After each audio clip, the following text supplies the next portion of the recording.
시청자 여러분 안녕하십니까. 수행 스마일 TV 개국으로요. 자, 오늘 그 탐정협회, 우리가 과거에 영화나 소설에서나 보던 일이 지금 한국에도 그런 일을 하시는 분들이 있다.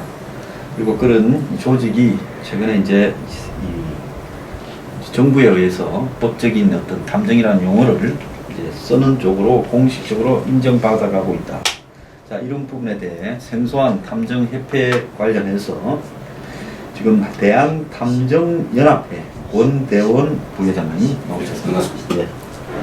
또 지금 경찰청 정보국장을 역임하신 전병용 탐정협회 고문님 나오셨습니다. 안녕하세요.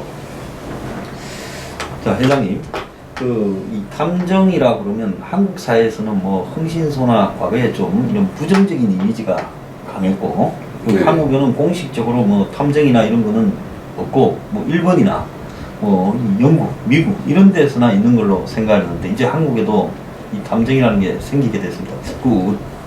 지금 어떤 배경에서 이번에 이런 조직이 탄생하고 또 공식적으로 용어를 쓰게 됐었습니까? 네. 이제 과거에는 OECD 국가에서는 탐정이라는 것이 네. 사설이나 공민화나 다 이렇게 되어 있습니다. 네. 그런데 저희 한국에서는만큼은 네. 신용정보보호법 제40조가 탐정이라든지 어떤 탐정과 비슷한 일을 하지 못하게끔 원천적으로 봉쇄된 상태에 있다 보니까 사실상 탐정으로서 할 일이 없었습니다. 흥신도 사용을 못하니까. 그래서 우후죽순으로 생긴 것이 비슷한 흥신소, 그 다음에 신부름센터 이런 부분이 있다가 지금 대한탐정연합회 이제 정수상 회장님이 2016년 6월 13일 날 이거는 헌법상으로도 침해당하는 부분이 많다. 그래서 헌법 소원을 제기를 했습니다. 그래서 약 한 2년 뒤인 2018년 6월 28일 한 2년 정도 걸렸네요. 그래서 헌법 위헌 결정을 받았습니다. 그리고 나서 금년 2월 4일경인가요? 국회가 그동안 이 신용정보보호법 40조가 맡고 있던 것을 개정을 했습니다. 그래서 공포도 되었고 그 시행이 금년도 8월 5일부터 시행이 됩니다. 그래서 이제 공이 이제 이때까지 탐정이란 말을 쓰지도 못했던 것이 이제 8월 5일부터 공식적으로 탐정이란 말을 사용도 할 수가 있고 그 명칭을 사용함으로 인해서 공식적인 탐정의 시대가 열렸다고 보시면 되겠습니다. 그럼 수십 년간 그 전공님 탐정이라는 말을 이렇게 못 쓰도록 명칭 자체를 방해하고 있던 이게 그 신용정보보호법 40조라는 게 어떤 내용입니까? 그게 이제 그 신용정보조사업 요즘으로 상당히 성업을 하고 있죠. 이제 그것을 규제하는 법률인데 거기서 말하자면 다른 외부에 이제 그런 활동하는 사람들이 못 들어오도록 차단하는 성격을 띠고 있었습니다. 못 들어오더군요. 자, 그럼 신용정보조사업을 갖다가 이제 유지시키기 위해서 한국은 이제 이 탐정이나 이런 활동들이 불가능하게 원천적으로 법적으로 막아놓고 있었다는 부분이에요. 그렇죠. 예. 그러면 이제 본격적으로 이 업이 이제 이렇게 이제 성행을 하게 될 걸로 보이는데 요즘 또 경제적인 뭐 범죄가 굉장히 많지 않습니까? 그래서 이제 공적인 기관에서 할 수 있는 역할과 또 개인적으로 또 알아봐야 될 부분이 이게 좀 많이 다르지 않습니까? 그렇죠. 그렇게 본다면 이제 여기 협회에 많은 분들이 회원으로 참가를 하려고 하겠네요. 좀 협회 현황은 좀 어떠십니까? 지금 저희들이 2019년 작년도 8월 30일 날 생활정보 탐색사 매니저급하고 1급 자격시험을 마포에 있는 경찰 공제에서 처음 시험을 시행을 했습니다. 그래서 지금 현재 금년 7월 25일 날 제6회 생활정보 탐정사 매니저급, 우리 탐정 명칭을 쓰시기 때문에 앞전에는 탐색사라 했는데 이제 탐정사라 부릅니다. 그 다음에 1급 탐정 이렇게 해서 7월 25일 날 시행을 할 예정이고 서강대에서 할 예정입니다. 그래서 지금 현재까지 확보된 우리 대한탐정연합회 회원들은 현재 한 3,000명 정도 예. 전국적으로 분포되어 있고 각 지부별로 지금 활동을 하고 있습니다. 예. 또한 이제 저희 대한탐정연합회는 작년에 시험을 시행을 했지만은 예. 그 자격은 금년도 1월 1일부터 자격이 공식화되었고 1월 1일부터 그 업무를 개시하고 지금 현재 현업에서 일을 하고 있습니다. 예. 그럼 지금 회원 되신 분들은 뭐 또 다르게 더 이상 시험을 안 쳐도 이제 탐정 자격이 유지되는 겁니까? 안 그러면 거기서 또 다른 더 높은 자격들이 또 시험을 통해서 필요하고. 지금 이제 우리 대한민국의 탐정에 관련된 현재 단체가 한 9개 정도 됩니다. 예. 9개 정도 되는데 이건 사실 말 그대로 이제 민간 예. 단체고 민간 자격입니다. 그래서 저희들이 이제 향후에 바라는 것은 앞으로 이 이제 공인화가 될 수 있게끔 국가 자격으로서 그거를 지금 현재 추진하고 있습니다. 예. 추진하고 일단은 아직까지 탐정법이 정상적으로 탄생이 되지 않았고 또 관리부처가 행안부가 될 것인지 경찰청이 될 것인지 아직까지 정해진 바가 없기 때문에 그 법이 정해지고 관리부처가 생긴다면은 바로 공인화가 되는 데는 큰 문제가 없을 거로 봐집니다. 자, 그러면 지금 주로 이제 탐정협회 회원분들은 경찰이 많으십니까? 어떻습니까?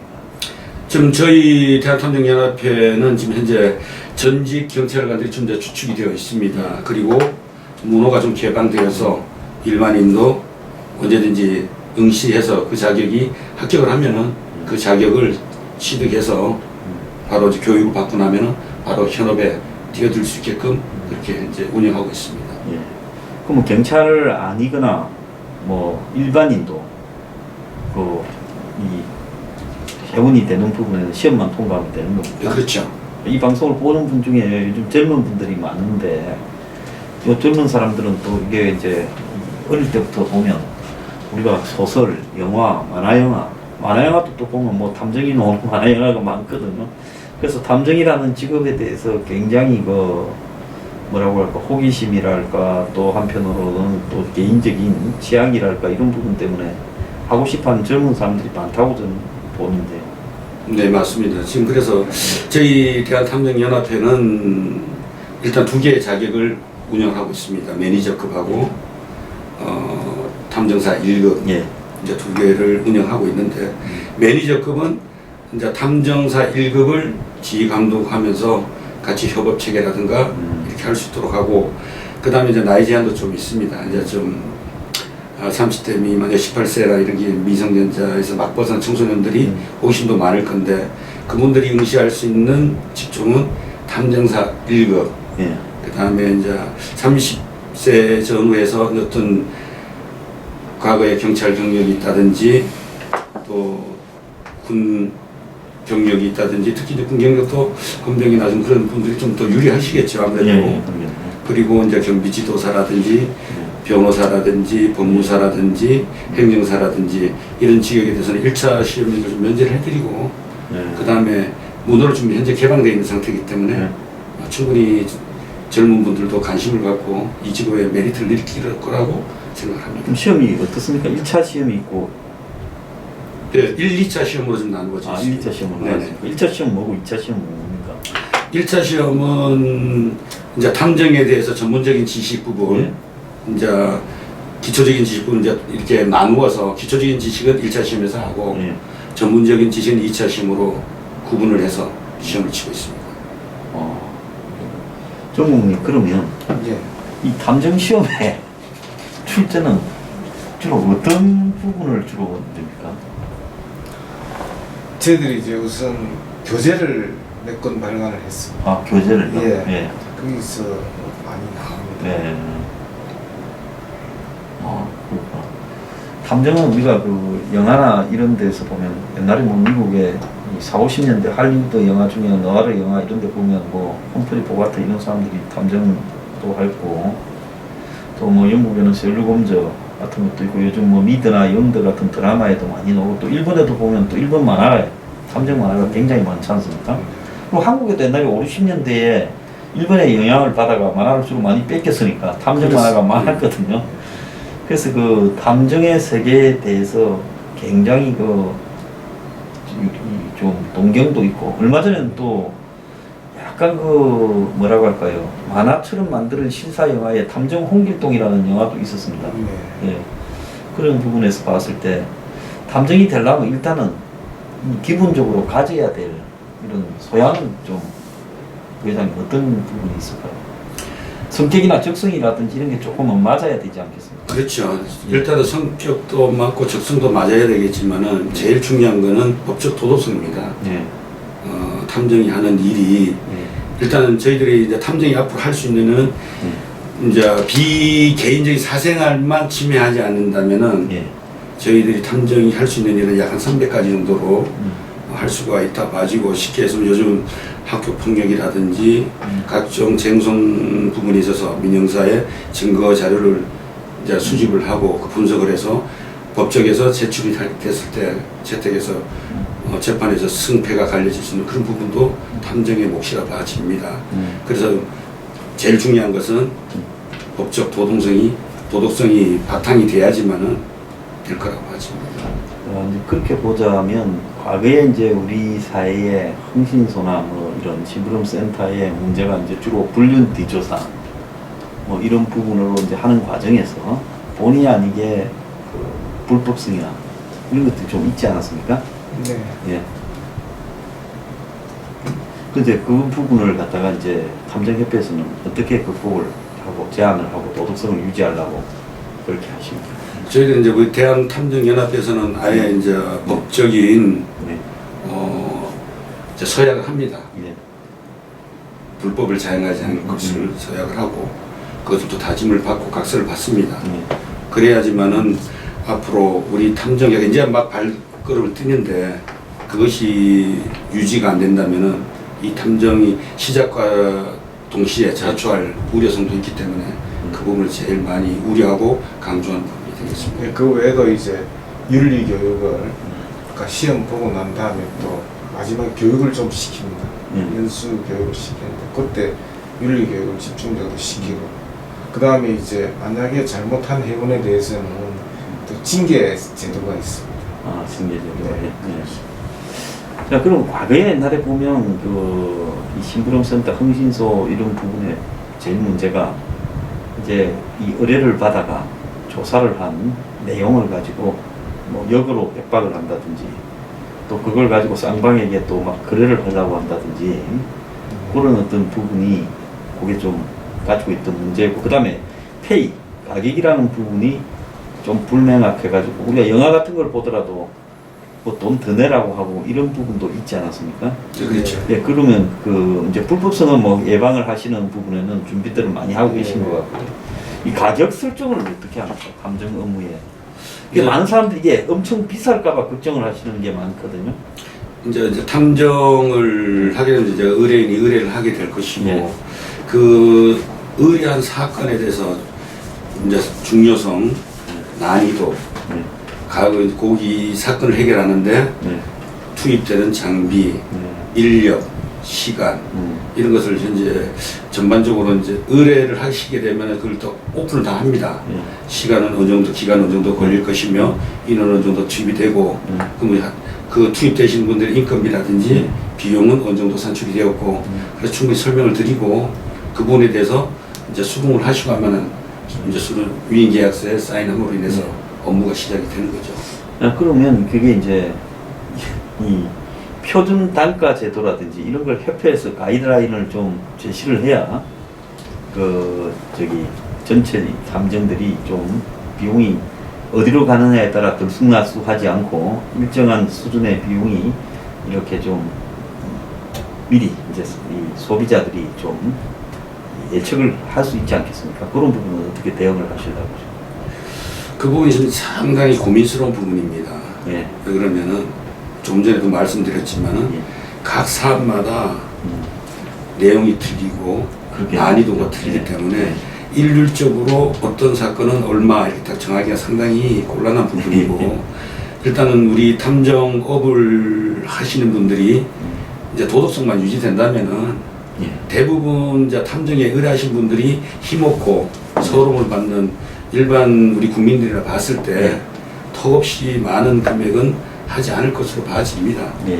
그래서 그것만 잘 지켜주고 도덕성의 윤리성만 더 가해진다면은 크게 그 금액적인 부분은 어차피 오픈하는 부분이고 의뢰인하고 협의가 돼야지만 수의계약서에 사인이 되고 그부터 이제 업무가 시작되는 거기 때문에 충분한 서로 논의하는 수준의 부분은 될 거라 봐집니다.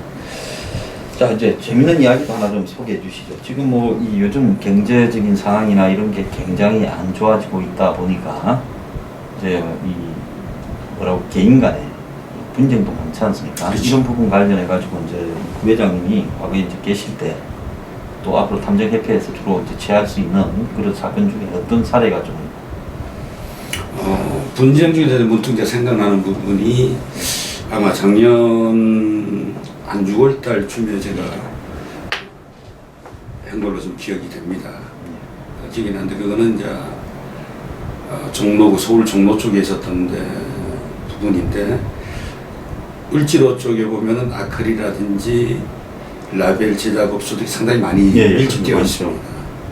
근데 그 중에서 이제 서로의 이제 사업상의 문제가 있었는지 어떤 감정이 이제 골이 깊어지다 보니까 한쪽 업소에서 한쪽 업소에다가 내가 그동안 넣어 있는 악취라든지 유해화학 물질에 내가 노출되었으니까 영업도 못했고 또한 내가 정신적, 물질적 피해를 봤으니까 그거에 대한 보상을 해달라고 서울시 환경 관련된 부처에다가 재정 신청을 했습니다. 그 금액은 약 한 2,900 정도를 내어놓으라고 이렇게 재정 신청이 들어가서 우리는 이제 피신청인 입장에서 억울하니까 저한테 의뢰가 들어왔습니다. 의뢰가 들어와서 일단은 이제 현장을 가보고 전반적인 또 파악이 돼야지만 이 사건이 법 테두리 안에서 이루어질 것인지 아니면 법을 벗어난 부분이 있는지 그걸 또 봐야 되고 앞서 말씀드렸듯이 저희들은 이제 법 테두리에서 하는 일만 하지 법을 벗어난 불법에 대한 부분은 아예 의뢰인한테 이거는 법을 벗어난 부분이라서 할 수 없다고 정중히 이제 사절을 합니다. 그리고 현장에 가서 전반적인 걸 봤을 때 일차적으로 이제 제일 먼저 저희들은 이제 초점을 맞춰야 될 부분은 과연 진정인이 진정한 부분이 진실일까? 그 부분에 대해서 진정인과 피진정인과의 이제 사업장 떨어져 있는 이격거리라고 그러죠. 이격거리라든지 건물의 위치라든지 층별도 또 틀릴 것이고 이제 진정하신 분은 그 업종이 무엇이고 우리는 피진정인은 아크릴을 했었어요. 그래서 아크릴 업체도 주변적으로 많이 분포되어 있다 보니 거의 2m, 5m마다 각 업체가 동종업체들이 많이 난립되어 있었습니다. 그래서 제가 현장을 가보고 이격거리도 상당히 좀 있고 바람도 잘 소통되는 지역이고 크게 뭐 문제가 없었을 것 같은데 일단은 재정 신청을 했으니까 이거는 제가 충분히 거기에 대응할 수 있는 방안이 있다. 그래서 제가 수임을 하고 주변에 대한 탐문도 하고 그러면 과연 유해 물질에 노출이 됐다니까 이쪽 업체에서 사용하는 화학 물질이 무엇인지 그 성분은 무엇인지 그것이 인체에 미치는 영향도 무엇인지 과연 또 1일 동안에 사용하는 양은 얼마나 될 것인지 그래서 주변을 탐문하고 화학 물질의 이제 성분 분석도 의뢰를 했었고 그 자료를 받아보고 하니까 진정인이 했던 그 내용하고는 좀 별개 좀 많이 떨어진 부분이 있더라고요. 그 다음에 진정인도 라벨업을 하고 있었고 오히려 라벨 쪽업이 또 유해 물질에 더 노출될 확률이 더 컸었습니다. 그 전반적인 거 또 배출 시설도 제대로 되어 있는지 그 전반적인 여건을 보고 사진도 찍고 탐문하고 그리고 한 가지는 더 해결할 수 있는 부분은 과연 진정인이 건강 상태가 과거에는 어땠고 현재는 어땠고 그 부분을 또 비교를 또 분석을 또 해야 됩니다. 예, 그 비교 분석을 해보고 과거에도 이런 질병이 있었는지 근데 현재 진짜 급격히 이런 병이 발병이 되었는지 그런 부분도 탐문도 해보았을 때는 과거부터 그러한 지병이 있었다는 것을 제가 들었었고 그 증인도 있고 그리고 나서 보고서를 또 작성을 했습니다. 작성하고 서울시 환경과에다가 제 보고서가 들어갈 수 있도록 우리한테 전달을 했고 거기에 이제 캐슈마크라는 붙인 부분은 진정하신 분에 대해서 건강 상태가 좀 의심스러우니까 건강관리공단을 통하든 이 사람이 그동안 최근 3년간의 어떤 병원 내역 같은 것도 첨부해서 확인할 필요가 있대서 결론적으로는 무혐의 처분받고 잘 해결됐던 분입니다. 아, 그 참 이 변호사한테 갈 것인지 이런 일이 있을 때 어디로 가야 되는 건지를 모르는, 그렇다고 내가 해결하기에는 전문성이나 풀어가는 방법론에서 떨어질 때 이런 방식으로 해결할 수 있다. 이건 처음 아마 이런 것도 있구나 하는 들으신 분들이 많을 거라고 봅니다. 자, 잠깐 이렇게 쉬었다가요. 또 내일 이야기를 듣겠습니다. 네, 감사합니다. 감사합니다.